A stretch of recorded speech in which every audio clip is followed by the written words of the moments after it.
Yah-Mean of the day. That word entitlement is too loosely out here. Today, the word entitlement is too loosely.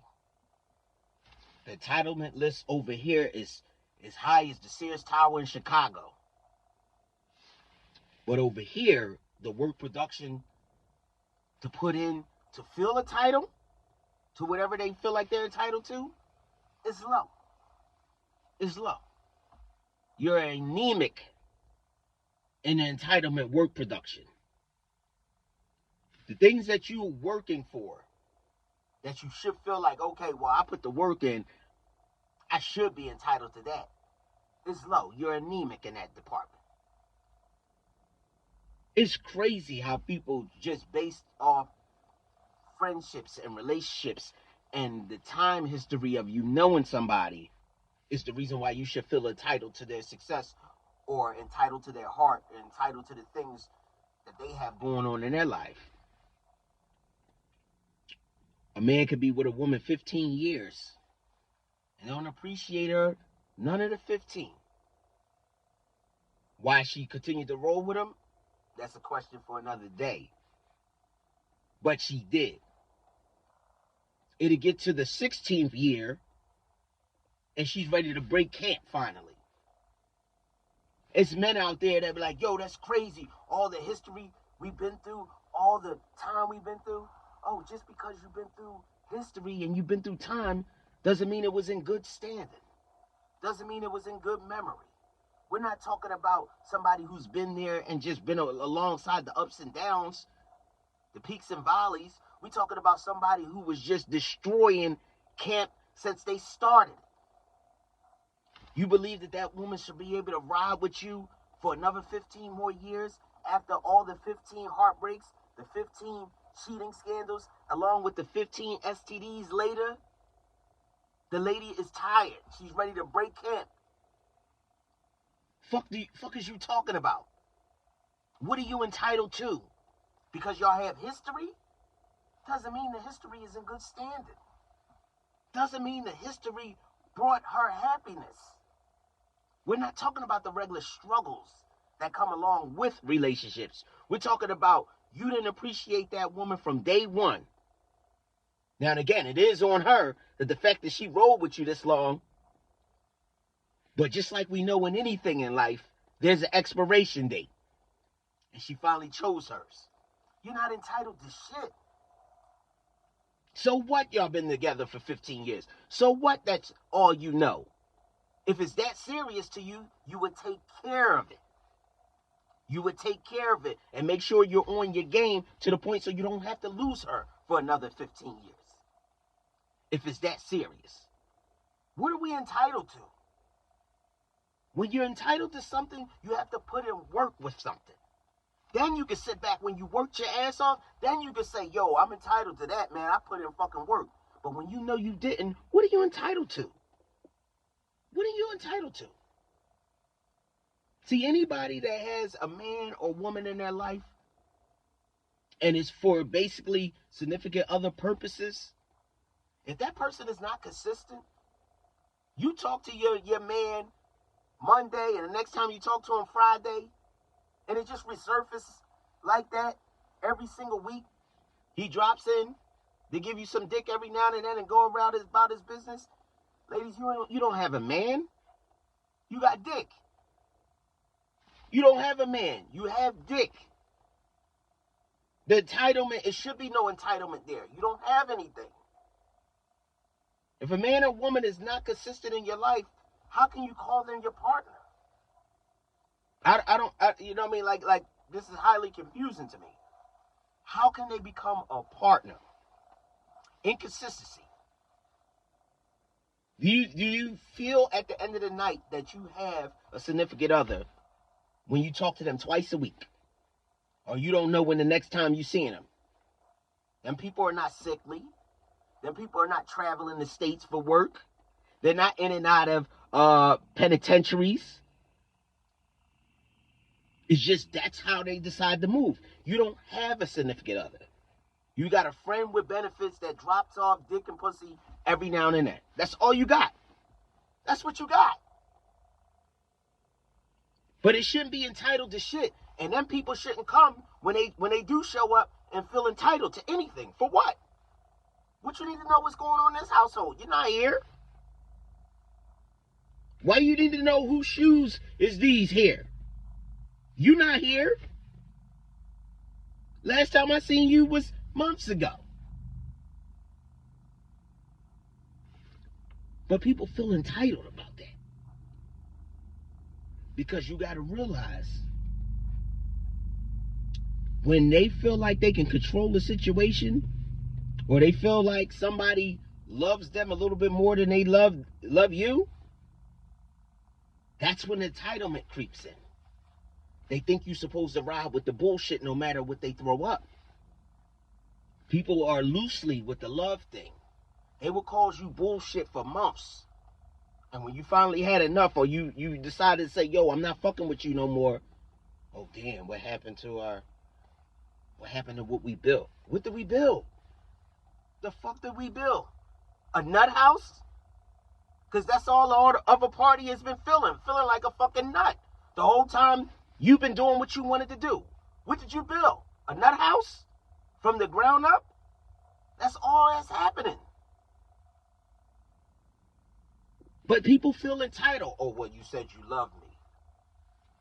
I don't give a fuck if I said I loved you by the time I was 1. And now I'm 40.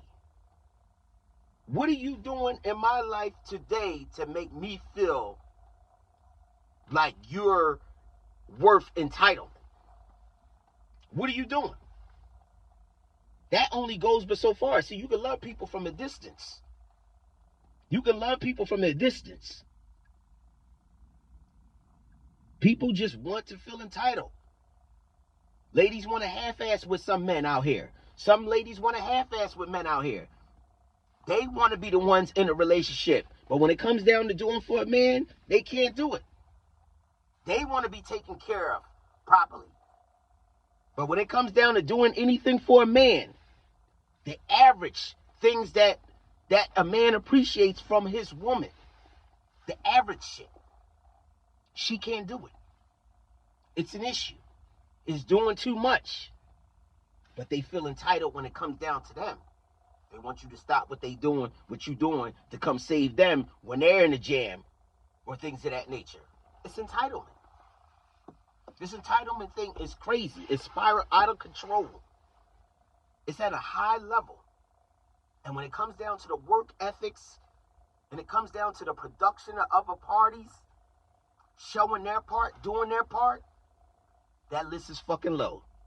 Nothing but a bunch of anemics in there. It's an anemic percentage on that list as far as doing. We out of pocket. This shit is totally out of control by any means.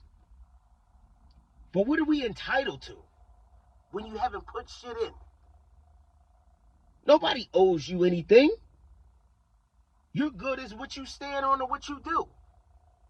Family members just try to run with titles. Oh, I'm the father. I'm the mother.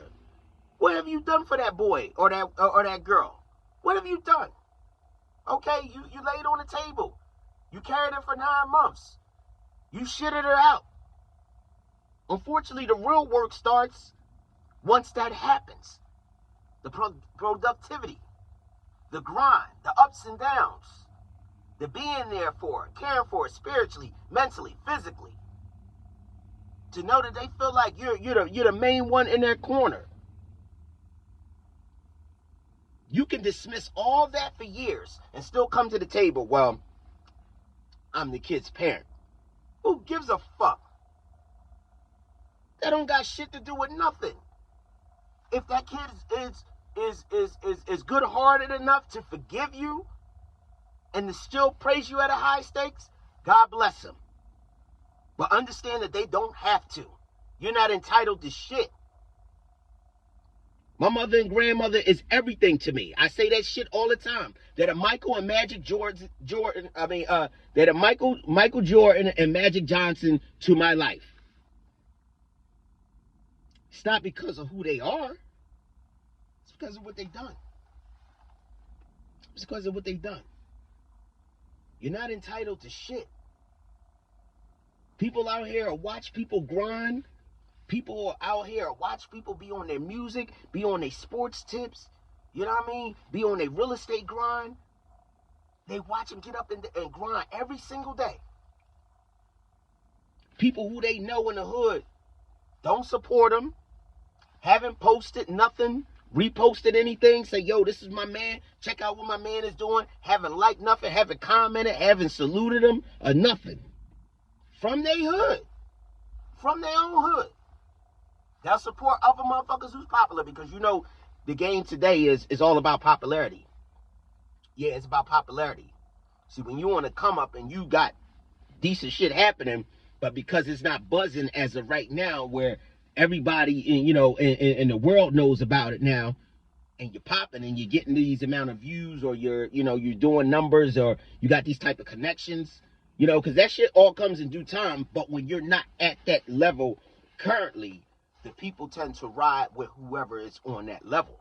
That's just how the game goes. Have y'all been paying attention? It's how it goes. It's a popularity contest. You know what I mean? And these motherfuckers could be dead straight corny. You know what I mean? But it doesn't matter. If they got a fan base, they've got popularity, people are going to follow. So people in your own hood, your family members, they'll overlook anything you got going on, and they're going to hop on a person who's more popular. You could be doing the same thing as them. You're not getting a repost in your story. You're not getting none of that shit. You're not getting a repost. You're not getting a big shout out. You're not getting none of that. But they're going to re-shout out a stranger. They're going to repost a stranger and put them in the story. That's how the game go.